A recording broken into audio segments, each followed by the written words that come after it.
भगवते वासुदेवाय। ओम नमो भगवते श्री अरविंदाय। सादर सप्रेम प्रणाम। यही सुंदर सकाळ आम आज श्रीमद् भागवत गीतार चतुर्दश अध्याय आम पाठ करने को जावा। मुख्यतः यही चतुर्दश अध्याय वर्णित मुख्यतः होची गुणत्रय विषय आम आलोचना करवा। तीनोटी गुण उपरे ताहा होची आज होची आलोच्य विषय वस्तु होची गुणत्रय विभाग जोग। श्रीमद् भागवत गीतार चतुर्दश अध्याय आम जहाँ आज आलोचना करवा से अमीमांसित प्रश्न जहाँ को जाना जो जिज्ञासा को नहीं से दिन अर्जुन जाते से जिज्ञासा को नहीं आम जाऊँगी। ताहा होची तीन गुणर लक्षण कौन से जो तीन गुणर अतीत मनुष्यर लक्षण आचरण एवं तीन गुण को अतिक्रम करिवार मार्ग यही उपरे आम आलोचना करवा। मुख्यतः आजिर आलोच्य विषय वस्तु यही श्रीमद् भागवत गीतार चतुर्थ अध्याय त्रय गुणत्रय विभाग जोगरे आम आज आलोचना करने को जाऊँगी। तीन गुणरू अतीत मनीष मानकर लक्षण आचरण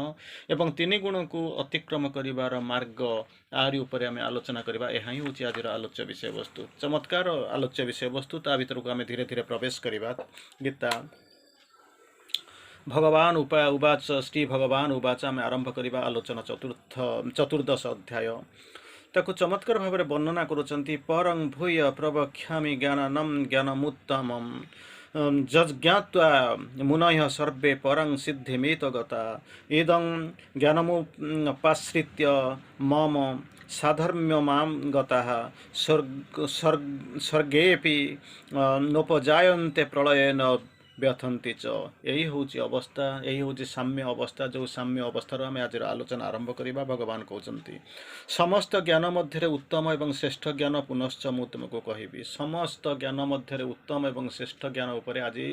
भगवान प्रथम आरंभ करुँच तारि उपरे स्ट्रेस दौरान जहाँ को जानी समस्त मुनिगण एवं ए संसार मुक्त हो परम सिद्धि लाभ करिसंती सेही ज्ञान विषय में कहवाक जाऊँगी। यही ज्ञानर आश्रय नहीं जो मनुष्य मोर सधर्मता प्राप्त होइचंती सेमाने महासर्गरे मध्य सृष्टि हुअंती नाही एवं महाप्रलय मध्य सेमाने व्यथित हुअंती नाही। यही भली दिव्य ज्ञान जहाँ को आज श्रीकृष्ण भगवान निश्चित भाव में अर्जुन को से युद्ध मध्य चतुर्दश अध्याय त्रयगुण सत्वतम राजगण गुणर जतबले तर्जमा करुँच बुझेबा जाऊँच तार लक्षण कौन से मनुष्यर ता आचरण केमिति हम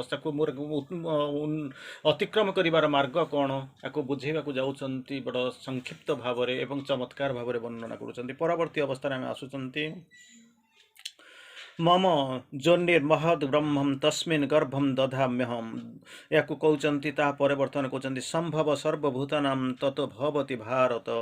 सर्वजनिषु कौन्तेय मूर्तय संभवन्ति जा तासं ब्रह्म महद जोनिरहम बीज प्रदह प्रीता। तार अर्थ में बुझा चेष्टा करवा। हे भरत वंशज अर्जुन मोर मूल प्रकृति होची उत्पत्ति स्थान एवं मु जो जीवरूपक गर्भ स्थापन करे से ही समस्त प्राणींकर उत्पत्ति हुए। सृष्टा मु आरि भितर मोरी भितर सृष्टि हुअंती मु हूँ सृष्टिर प्रथम लक्षण आपड़ जानी पढ़ुंट जो जिनस से आरंभ से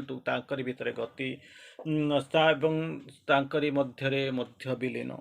हे कुंती नंदन समस्त जोनि रे प्राणी मानक जेते भी शरीर सृष्टि हुअंती मूल प्रकृति होची से मूल प्रकृति होची से सबुर माता एवं मु हेली से सबु बीज स्थापनकारी पिता। चमत्कार भाव में आम आलोचना करते देखी गॉड आउ नेचर को जिते आम कल्पना करते आलोचना कर चमत्कार भाव में आम जानी God is the reverse side of nature and nature is the upward side of the God. तापरे आम मैंने जानी आहरी आलोचना आम विगत अध्याय मानक god are nature are like a boy and girl playing at play and in love खेल क्रीड़ा लीला प्रेम से जानिक जन पुरुष भगवान एवं प्रकृति like a boy and girl. तापर कहते nature of the world knows not god only because it knows not itself. तेणु प्रकृति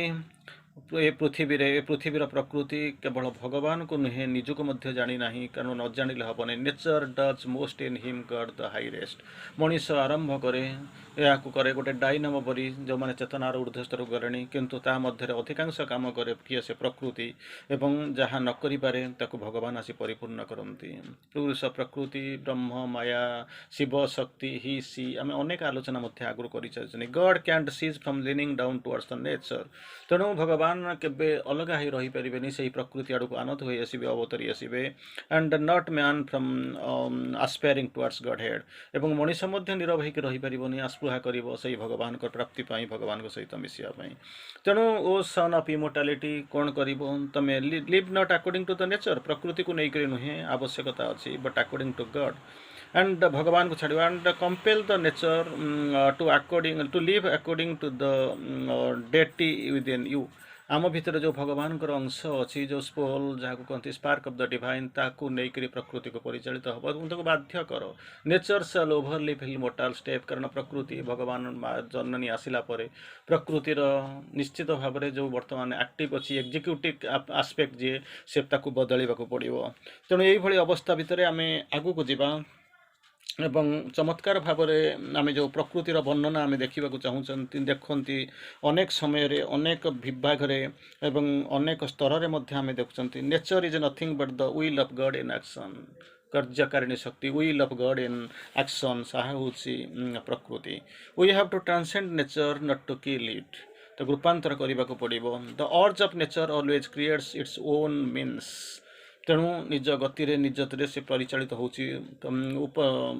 जो विवर्तन रे आगू को लेकर जाऊँगी the nature is the power of the spirit rather spirit as power तेणु ये हूँ प्रकृतिर ये हूँ भगवान आत्मार शक्ति all nature is a force put out by the divine mother for the action in the universe ताकू कार्यकारी शक्ति ताकू पठा जाइए प्रस्तुत करने तैयारी पड़ो it is the spirit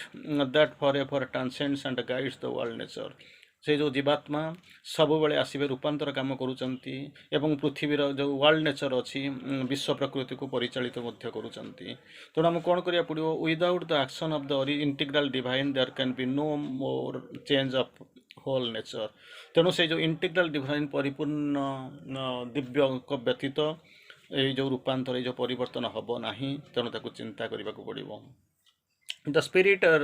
in the spirit we are above the impulsion of nature superior to her moods and forces आम जाना दरकार बुझा दरकार प्रकृतिर दास हो आम रहा जाऊँ नुहे आमर धर्म हूँ आम आगू को जावा ताही हूँ जीवन सत्य जहाँ को लेकर आम जाऊँ तेणु बर्तमान कहते से ही मूल प्रकृति हूँ सबूर माता मुझे बीज स्थापनकारी तापर कहते तीन गुण विषय आम जो चैप्टर भीतर को फेरुंट सत्वम रजस्तमम इति गुण प्रकृति संभव ताको कहवापर बुझेबा चेष्टा कर निबघ्नन्ति महाबाहो देहे देहिनम व्ययम तापर या बुझे या संक्षेप भल सुंदर भाव में चमत्कार भाव में बुझा चेष्टा करवा हे महाबाहु प्रकृति उत्पन्न होता सत्व रज तम जो तीन गुण जो गुणत्रय कथा कहते गोटे सत्व गोटे तम गोटे हूँ रज सत्व रज तम ये तीन गुण अविनाशी देही जीवात्मा को देहरे आबद्ध कर रखी सी कौन करुँच देह को देही जी होती आत्मा भगवान जो स्पार्क से जीवात्मा को देहरे आबद्ध कर रखी हे निष्पाप अर्जुन से ही गुणगुड़िक मध्य सत्वगुण हूँ निर्मल व स्वच्छ हो प्रकाशक एवं निर्विकार सत्वगुण ताहा सुखाशक्ति एवं ज्ञान शक्ति द्वारा देही को आबद्ध करे सुखर आसक्ति एवं ज्ञानर आसक्ति द्वारा से देही को जो जीवात्मा बोलिक कहते जो सोल साइकिक बीइंग ताकू से निश्चित भाव द्वारा लोही को आबद्ध कर रखी था किंतु रज आ तमर लक्षण हूँ अलगा रजो रागात्मक विद्धि तृष्णा संग समुद्भवम तापर कहते तत्व स्तोज्ञानम नजम विद्धि मोहनम सर्वदेहिनाम तेणु किंतु सत्व दौची आमको दुईटा कथा जहाँ को लेकिन सुख आसक्ति और ज्ञान आसक्ति किंतु रजतमर भिन्न जिनस उद्भव होची हे कुंती नंदन तृष्णा और आसक्ति जास करुवा रजगुण दुईटा जिनस डेभलप करुच्ची गोटे हूँ तृष्णा गोटे हूँ आसक्ति ତୁମେ ରାଗ ବା ଆସକ୍ତି ସ୍ୱରୂପ ବୋଲିକରି ଜାଣ, ତାହା କର୍ମଶକ୍ତି ଦ୍ୱାରା ଦେହୀ ଏବଂ ଜୀବାତ୍ମାକୁ ବନ୍ଧନରେ ପକାଏ। ଜୀବାତ୍ମାକୁ ବନ୍ଧନରେ ପକାଉଛି କର୍ମଶକ୍ତି ଦ୍ୱାରା। ଇଏ ହେଉଛି ରଜଗୁଣର ଲକ୍ଷଣ। ହେ ଭାରତ ବଂଶୀ ଅର୍ଜୁନ, ସମସ୍ତ ଦେହଧାରୀ ମୋହିତ କରୁଥିବା ତମଗଣ ଅନ୍ଧକାର, ଯେଉଁ ତମଗୁଣ ତୃତୀୟ ଅଜ୍ଞାନରୁ ଜାତ, ଇଗ୍ନୋରାନ୍ସରୁ ଆସିଛି, ତାହା ପ୍ରମାଦ ଆଳସ୍ୟ ନିଦ୍ରା ଦ୍ୱାରା, ପ୍ରମାଦ ଆଳସ୍ୟ ଏବଂ ନିଦ୍ରା ଦ୍ୱାରା ଦେହ ସହିତ ସମ୍ବନ୍ଧ ମାନୁଥିବା ମନୁଷ୍ୟକୁ ବନ୍ଧନରେ ପକାଏ। ତିନିଟା ଜିନିଷ ଏଥିରେ ଡେଭଲପ୍ କରେ। ଗୋଟେ ହେଉଛି ପ୍ରମାଦ, ଆଳସ୍ୟ, ନିଦ୍ରା। ରଜଗୁଣରୁ କ'ଣ ଆସୁଛି? ତୃଷ୍ଣା ଆଉ ଆସକ୍ତି। କିନ୍ତୁ ସତ୍ୱଗୁଣରେ ଆସୁଛି ସୁଖ ଆସକ୍ତି, ସୁଖ ଆଉ ଜ୍ଞାନ। ଏହା ହେଉଛି ଜାଣିବାକୁ ପଡ଼ିବ। ତାର ପରବର୍ତ୍ତୀ ଅବସ୍ଥାରେ କହୁଛନ୍ତି ସତ୍ୱଂ ସୁଖେ ସଞ୍ଜୟତି ରଜ କର୍ମାଣି ଭାରତ, ଜ୍ଞାନମାବୃତ୍ୟ ତୁ ତମୋ ପ୍ରମାଦେ ସଞ୍ଜୟତ୍ୟୁତେ। ତେଣୁ ତ୍ୟୁତ ତାକୁ ବୁଝାଉଛନ୍ତି ରଜ ସ୍ତମ୍ ଚାବିଭୂୟ ସତ୍ୱ ଭବତି ଭାରତ, ରଜସ୍ତତ୍ୱଂ ତମଶ୍ଚୈବ ତମ ସତ୍ୱଂ ରଜସ୍ତତା। କେମିତି ଦୁଇ ଜଣଙ୍କ ଭିତରେ ସମ୍ପର୍କ ରହିଛି, କେମିତି ତାକୁ ବୁଝେଇବାକୁ ଚେଷ୍ଟା କରୁଛନ୍ତି। ହେ ଭାରତ ବଂଶୋଦ୍ଭବ ଅର୍ଜୁନ, ସତ୍ୱଗୁଣ ସୁଖରେ, ରଜଗୁଣ କର୍ମରେ ଲିପ୍ତ କରି ମନୁଷ୍ୟ ଉପରେ ବିଜୟ ପ୍ରାପ୍ତ କରେ, କିନ୍ତୁ ତମଗୁଣ ଜ୍ଞାନକୁ ଆଚ୍ଛାଦିତ କରେ, ପ୍ରମାଦରେ ଲିପ୍ତ କରାଇ ମଣିଷ ଉପରେ ବିଜୟ ପ୍ରାପ୍ତ କରେ। କି ଚମତ୍କାର ଜିନିଷ! ବୁଝୁନାହୁଁ, ନ ବୁଝିଛୁ। ନିଃଶବ୍ଦେ ଜୀବନ ସ୍ରୋତ ଧାଉଁଛି କିପରି, ଭେଟିବାକୁ ମୃତ୍ୟୁ ସିନ୍ଧୁ କରାଳ ଲହରୀରେ, ଆତ୍ମନ୍ ନିଦ୍ରା ପରିହରି। ଏବେ ବି ମଧ୍ୟ ଆମର ସେଇ ନିଦ୍ରା, ସେଇ ଅନ୍ଧକାର, ସେଇ ଆଳସ୍ୟ, ସେଇ ତମିଶ୍ରା, ସେଇ ଅନ୍ଧକାର ଭିତରେ ଆମେ ରହିଛୁ। ତାକୁ କହୁଛନ୍ତି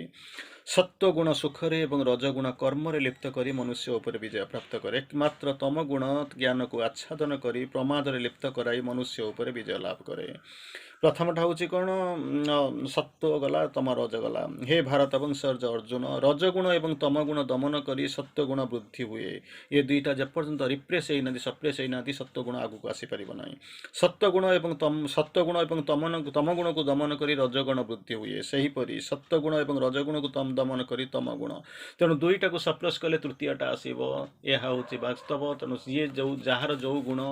ଆଗକୁ ଆସିଛି, ସେ ଆଉ ଯେଉଁ ଅନ୍ୟ ଦୁଇଟା ଗୁଣକୁ ସେ ସପ୍ରେସ୍ କରି ରଖିଦେଇଛି। ଏହା ହିଁ ହେଉଛି ସତ୍ୱତମ ରଜ। ତିନିଟାରୁ ଯିଏ ଯେଉଁ ତିନିଟା ଜିନିଷରୁ ଯେଉଁଟା ବାହାରକୁ ଆସୁଛି, ପରିପ୍ରକାଶ ହେଉଛି, ଏହା ଇଣ୍ଡିକେଟ୍ କରୁଛି, ସୂଚେଇ ଦେଉଛି ଆର ଯେଉଁ ଦୁଇଟା ଗୁଣ ସେ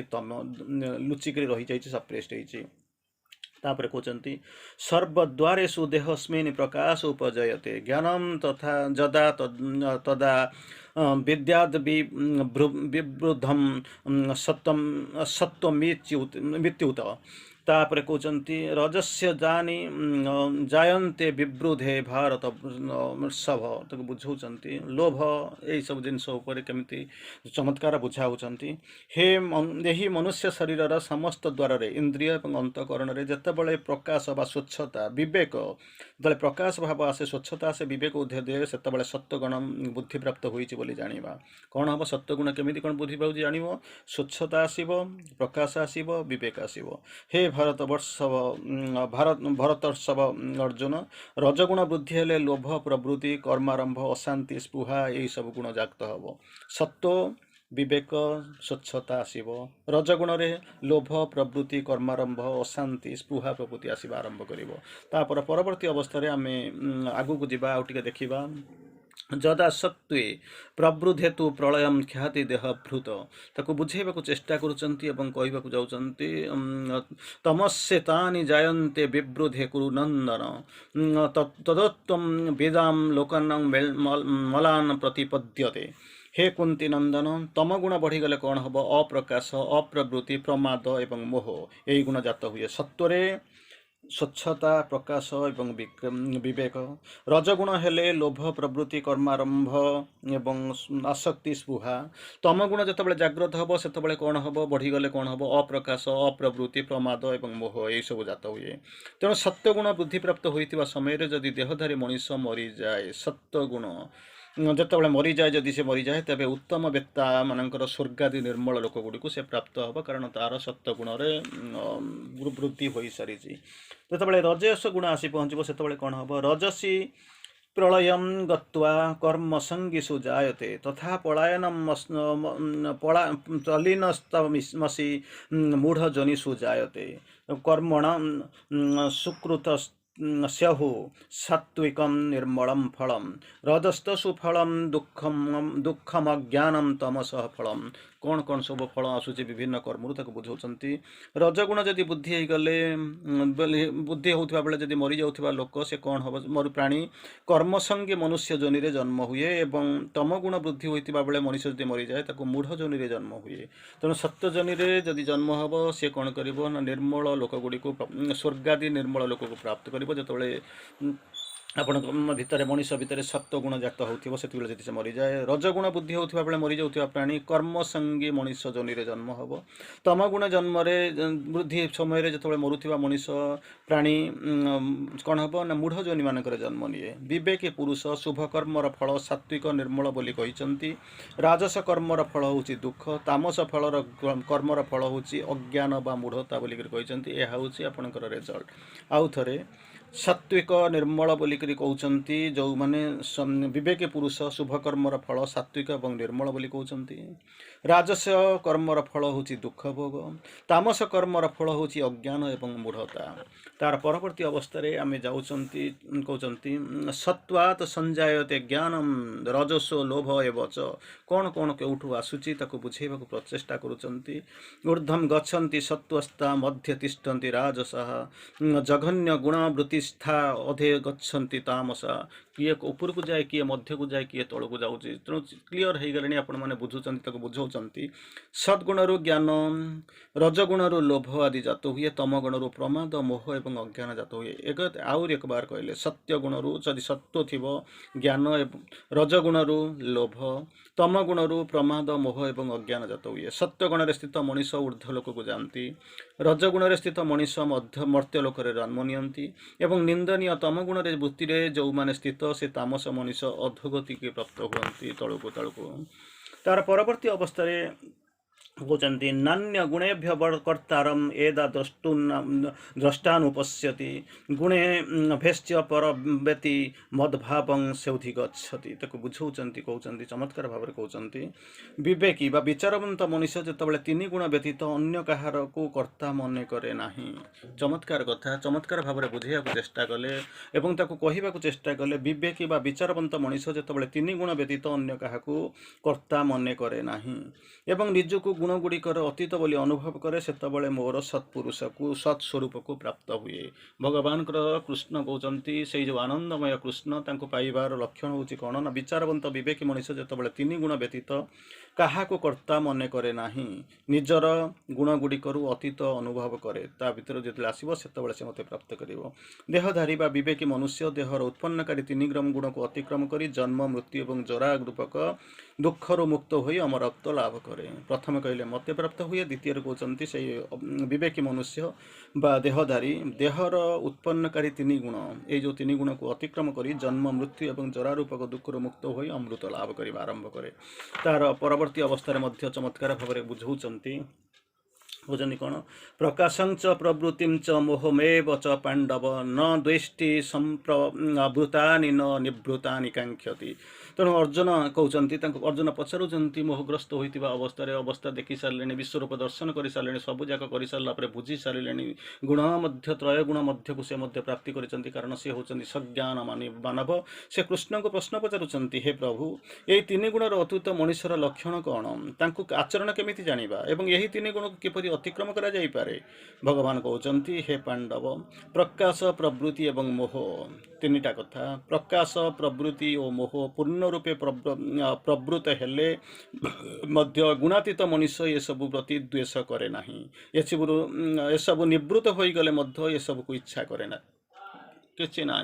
से जो इक्वानिमिटी ये जो समता अवस्था आसिले खुशी हबार ना न चलीगले दुख कर ना यही सम्य भाव तेणु कहते प्रकाश प्रवृत्ति मोह पूर्ण रूपे प्रवृत्त हेले मध्य गुणातीत मनीष ये जो त्रिगुणातीत मनीष से कौन द्वेष करे ना निवृत्त हो गले मध्य से सब को केते इच्छा भी मध्य करे ना परवर्त अवस्था कहते सम दुख सुख स्वस्था समलोष्टा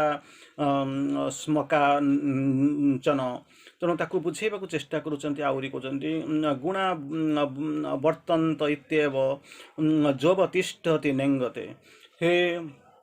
ଯେ ଉଦାସୀନ ଶୈଳୀ ସ୍ଥିତ, ଯାହାକୁ ଗୁଣ ଦ୍ୱାରା ବିଚଳିତ କରାଯାଇପାରେ ନାହିଁ, ସେ ତଥା ଗୁଣଗୁଡ଼ିକ ହିଁ ଗୁଣରେ ପ୍ରବୃତ୍ତ ହେଉଛନ୍ତି ଭାବିକରି ସେ ନିଜ ସ୍ୱରୂପରେ ସ୍ଥିତ ରହେ, କୌଣସି ଚେଷ୍ଟା ମଧ୍ୟ କରେ ନାହିଁ। ତାହା ହେଉଛି ପଦ୍ମପତ୍ରରେ ରହିକରି ପାଣି ଯେମିତି ଲାଗେ ନା, ସୁଖ ଦୁଃଖ ତାକୁ ଛୁଇଁ ପାରେ ନା। ଯେଉଁ ଧୀର ମନୁଷ୍ୟ ସୁଖ ଦୁଃଖରେ ସମଭାବାପନ୍ନ ଏବଂ ନିଜ ସ୍ୱରୂପରେ ସ୍ଥିତ, ଦୁଇଟା କଥା, ସୁଖ ଦୁଃଖରେ ସମଭାବାପନ୍ନ, ସୁଖରେ ଖୁସି ହେବାର ନାହିଁ, ଦୁଃଖରେ ମଧ୍ୟ ଅଧୀର ହେବାର ନାହିଁ, ସମଭାବାପନ୍ନ ଏବଂ ନିଜ ସ୍ୱରୂପରେ ସ୍ଥିତ, କୌଣସି ପରିବର୍ତ୍ତନ ଆସେ ନାହିଁ, କନଷ୍ଟାଣ୍ଟ କନସିଷ୍ଟେନ୍ସି। ସେ ଟେକା ପଥର ଏବଂ ସୁନା ଭାବରେ ସମଭାବ ରଖେ। ଯେମିତି ସେ ଗୁରୁଙ୍କ କଥା ଜାଣୁଛନ୍ତି, ଧରିଲେ ଗୋଟେ ସୁନାଟା ଜଣେ ଯାଉଛନ୍ତି, ଯାଇକରି ପହଞ୍ଚୁଛନ୍ତି ଗୋଟେ ସୁନା ପାଇ, ଜଣେ ଶିଷ୍ୟ ଆସୁଛନ୍ତି, ସୁନା ଆଣିକରି ଗୋଟେ ଦେଇକି ଯାଉଛନ୍ତି, ଥଳିଟାଏ ଛାଡ଼ି ଦେଇ ଯାଉଛନ୍ତି। ଗୁରୁ ଆସି ଦେଖୁଛନ୍ତି, ଦେଖିକି ତାକୁ ଲୁଚଉଛନ୍ତି। ଶିଷ୍ୟ ଆସି ପଚାରୁଛନ୍ତି କ'ଣ ନା, ମୁଁ ତୋତେ କିଛି ଲୁଚଉନି ରେ, କାଳେ ତୋର ଲୋଭଜାତ ହେବ, ସେଥିପାଇଁ ମୁଁ ଲୁଚେଇ ଦେଉଛି। ଗୁରୁ କହୁଛନ୍ତି, ଶିଷ୍ୟ କହୁଛନ୍ତି, ଆପଣ ଏପର୍ଯ୍ୟନ୍ତ ତାକୁ ସୁନା ବୋଲିକରି, ହୀରା ବୋଲିକରି ଭାବୁଛନ୍ତି, ସେ ତ ମୋ ଆଗରେ କେବଳ ମାଟି ପଥର ଭଳିଆ ଦେଖାଯାଉଛି। ତେଣୁ ଏଇ ହେଉଛି ଅବସ୍ଥା। ପ୍ରିୟ ଅପ୍ରିୟରେ ଏବଂ ନିନ୍ଦା ସ୍ତୁତିରେ ସମାନ ରହେ। ସେମାନଙ୍କ ଯଦି ପଥର ଟେକା ସୁନାରେ ସମଭାବ ରଖେ, ତେଣୁ ସୁଖ ଦୁଃଖରେ ସମଭାବାପନ୍ନ, ନିଜ ସ୍ୱରୂପରେ ସ୍ଥିତ, ଏଇଭଳି ହେଇକରି ରହିଥାଏ। ତାର ପରବର୍ତ୍ତୀ ଅବସ୍ଥା କହୁଛନ୍ତି ମାଂଚ जो व्यभिचारेण भक्ति योगेन सेवते स गुणान समतीतान ब्रह्म भूयाय कल्पते। जे मान अपमान मित्र शत्रु पक्षरे समान रहे, समस्त कर्मारंभ परित्यागी अटे, से मनीष को गुणातीत कहुए। गुणातीतर संज्ञा हूँ कौन, त्रिगुणर अतीत तार संज्ञा हूँ कौन, ताको कहते जे मान अपमान मित्र शत्रु प्रति समान रहिबो, जे कर्मारंभर परित्यागी एवं मनीष को गुणातीत ही कहुए। ये हूँ गुणातीत त्रिगुणातीत मनीषर लक्षण। तापर कहते जो मनीष अव्यभिचारी भक्ति योग द्वारा मते सेवा करे, कमती अव्यभिचारी भक्ति योग द्वारा मते सेवा करे, सी ही यही गुण गुड़ी को अतिक्रम करी ब्रह्म प्राप्तिर पात्र बोलिक कहुए। भक्ति योग थी, अव्यभिचारी भक्ति योग द्वारा मोर सेवा करिब एवं यही गुण गुड़ी को त्रिगुण को अतिक्रम करिब, से ब्रह्म प्राप्तिर पात्र ही केवल रहिब, सेही मानु केवल मिलिब। तेणु से माने मान अपमान मित्र शत्रु पक्षरे सम रहे, समस्त कर्मारंभ को परित्याग करे एवं समस्त गुणातीत बोलिक कहुए। तेणु अंतिम पर्यायर आम जो देखुंत से कथा कहते ब्रह्मण ही प्रतिष्ठा हम मृत तापर कहते शाश्वत धर्म से सुख सौकांतिक बुझेबा चेष्टा कर चमत्कार भाव में कहते, कारण मुझे हूँ ब्रह्मर अविनाशी अमृतर तथा शाश्वत धर्म एवं ऐकांतिक सुखर आश्रय। चिंता करूँ, he is eternity lured from hour to hour, he is immortal in the arms of death, he is infinity in a little space. मु सब गुड़ाकर आधार हूँ, मोरी भितर सबुठ मोरी भितर आसीचंती एंड सबू जाक आरी भितर रहउचंती। सृष्टिकर्ता ब्रह्मा, पालनकर्ता विष्णु एवं संहारकर्ता शिव, सब गुड़ाकर पछरे मु हूँ सृष्टि समस्ते अच्छे भाग नौ सबू जाकर पछरे होती मु। ये चमत्कार भाव में कहते मु ही ब्रह्मर अविनाशी अमृतर तथा शाश्वत धर्म एवं ऐकांतिक सुखर मु हूँ। चमत्कार भाव में कहते मु ही हूँ से हूँ आश्रय स्थल। ताकू वर्तमान बुझेबा कथा आम जानूचु, आम बुझीचु, जाऊँच गोटे शब्द आसिक पहुँचुची आम आगे। चमत्कार भाव में आम आलोचना करने को जाऊँच इमोर्टालिटी, ये जो अमरत्व कथा आम जहाँ अमरत्वर परिकल्पना करुँच एवं अमरत्व कथा जो चिंता करुँच बुझे सारा बेलू श्री अरविंदर गोटे दुईटी वाक्य मोर मन पड़े।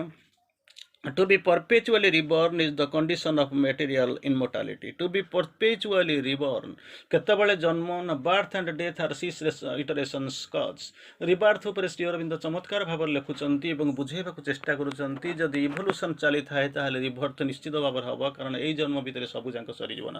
तेणु आ भितर हमको जन्म को नबा पई पड़िबो। सोल बारंबार एठिके आसुची, कोन करिबा पई एक्सपीरियंस नउची, प्रोग्रेस करूची एवं डेवलप करूची। तेणु जदि इवोल्यूशन गति जदि बाधाप्राप्त न हो कारण गति के बाधाप्राप्त हम ना इनभल्यूशन ने आम एठी आसीचु इभल्यूशन से मूल सोर्स को आम जीवु तेणु ये गति के बंद हम ना शेष हो किसी संभावना ना तेणु कहते तारि भितर बुझे को जाऊँच ता भितर रिबार्थ गोटे जीवन सत्य एठी इमोर्टालिटी को बुझे श्री अरविंद जाऊँच कहते to be perpetually reborn is the condition of material immortality से जो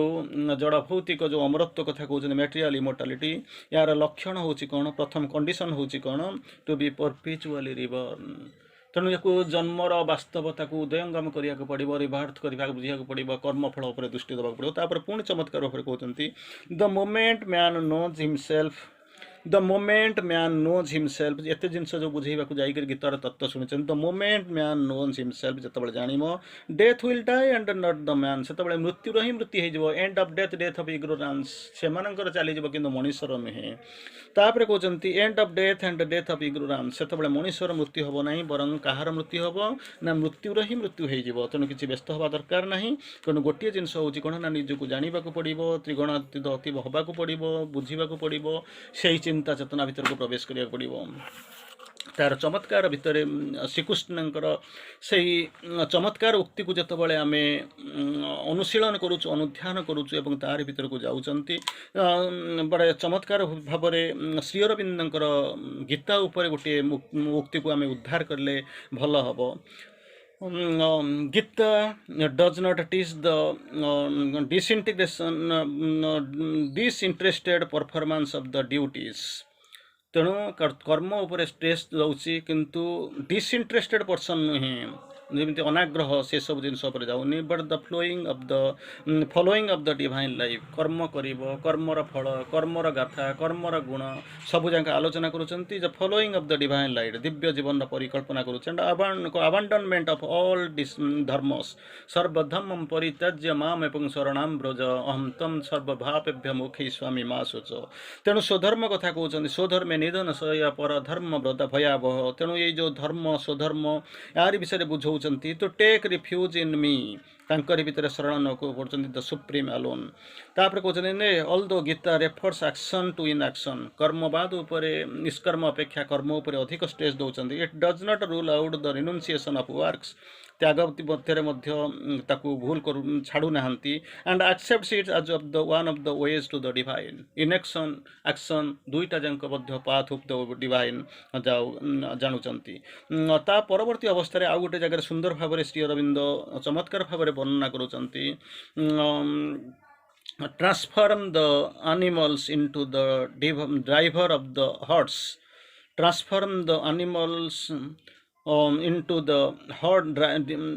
driver of the horse let all thyself be Krishna तेणु सबू जाकर परिवर्तन हम समस्ते आगू को जीवे समस्ते कृष्णमय हेबे ताहा ही होची आजिर ए जिनसर आमर बुझीबार कथा जानिबार कथा एवं ताहा ही होची गीतार अनुभूति परवर्ती अवस्था गोटे जिनस मोर मने पड़ुची जो कृष्ण को बुझेबा को चेष्टा करुचंती एवं आमे जानिचंती कृष्ण को जानिबा पई आसुचंती Krishna is a Godhead is Krishna as a Godhead is the lord of ananda love and bhakti as an incarnation he manifest in the union of wisdom ज्ञानर परिमापक ज्ञान मध्य अवतारत्व and works and leads the earth evolution जो पार्थिव विवर्तन चली through this towards the union with the divine by आनंद प्रेम एवं भक्ति आनंदमय पुरुष भक्ति आनंद एवं प्रेम होची जंत्र जहाँ इवोल्यूशन आगू आगू जाऊँगी तेणु से जो कथा मन पड़ुचंती one whose state of being is free from egoism जार प्रकृति अहंकार रु मुक्त होइची whose understanding receives no strain जहाँ भीतर को विविधता चंचलता किंबा कौनसी स्ट्रेन आसुना this is the surrender of action समर्पण तार परवर्ती अवस्था में जानी समर्पण action to which Shri Krishna gives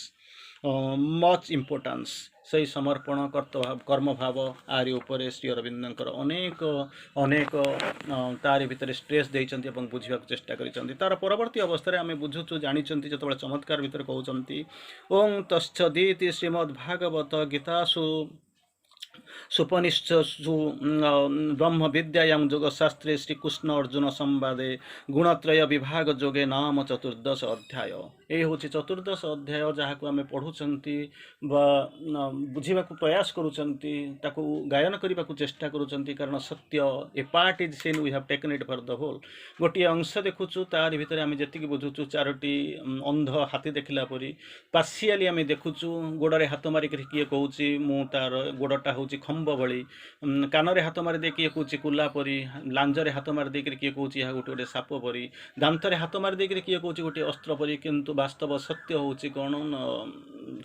हाथी हाथी बाटरे एवं अंध पार्शियाली देखुं part is seen we have taken it for the whole किंतु वास्तव सत्य को हृदयंगम करवा आगू जाना तारि भितर आसवा त्रिगुण तारि दास होकर आम रहीचु से त्रिगुण मुक्ति होगा पड़ो त्रिगुणातीत होगा पड़ो से मनुष्यर आचरण प्रकार भेद चाली जीवन जीवन को बुझा पड़ो सेतु जीवा कारण आमर जन्म हूँ आरि भितर मुख्य निर्वाण नुहे अति मानसीकरण आड़ को आम जाऊँ अति मानस आड़ को जाऊँ जो थे कि मुख्य ये सब जिनस बाटर आसो तेणु से लक्ष्यस्थल एकमात्र लक्ष्यस्थल होती परम ब्रह्म तांकरी प्रेम तांकरी ज्योति तांकरी आलोक से ही आसी आमको से बाटर नहीं जीव अंततः प्रस्तुत हवा से आम प्रस्तुत होकर आगू जा त्वरित पदक्षेप आगे जाओ अजथा समय नष्ट कर ना यात्रार शेष में परम प्रभु तुमको अपेक्षा कर रही ओं ओं ओं वंदे मातरम।